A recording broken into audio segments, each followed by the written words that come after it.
Lord, bigyan mo ko ng maraming blessings. Panginoon, thank you for this brand new day. Thank you for the new opportunities that you will provide today. Salamat sa bagong pagkakataon na ibinigay niyo sa araw na ito at sa lahat ng blessings niyo na parating ngayong araw. Yes, Lord, kailangan ko po ng blessings niyo sa araw na ito. Kailangan ko po ng pagpapala ninyo para sa aking buhay. Alam ko po na mas magiging magaan ang araw ko ngayon, Panginoon. Bigyan niyo din po ako ng blessings of protection. Protektahan niyo po ako sa mga taong may mga balak na masama sa akin. Huwag niyo pong hayaan na maging tagumpay sila sa kanilang mga binabalak. Proteksyonan din po ninyo, Lord, ang ibang mga tao na nagiging biktima nila. Huwag niyo rin po hayaan na matuloy ang kanilang masamang binabalak. Huwag po ninyong bigyan ng pagkakataon ang mga masasamang loob na ito. I need your blessings, Lord, also in healing. Itinataas ko po ang lahat ng mga nararamdaman ko ngayon sa inyo.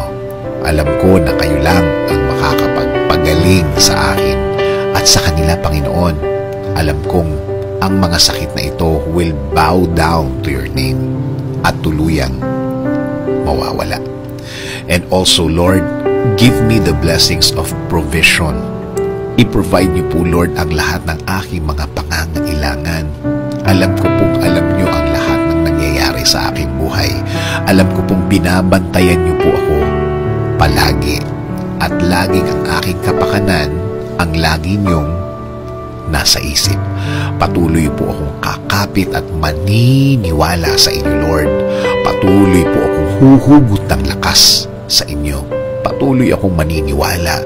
Patuloy akong aasa sa inyong blessings para sa aking buhay at mga mahal sa buhay. Alagaan niyo din po ang aming bayan.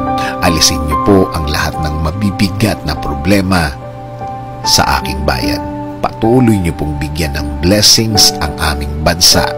Huwag niyo po sanang hayaan na maging maraming problema na naman ang mga Pilipino sa taong ito, Panginoon. Salamat sa inyong pagmamahal sa amin at patuloy na pag-aalaga, patuloy na pagbibigay at patuloy sa pagbibigay ng guidance sa aming bayan. Kailangan po namin ang inyong direksyon para sa aming buhay, Panginoon. In Jesus' name we pray. Amen.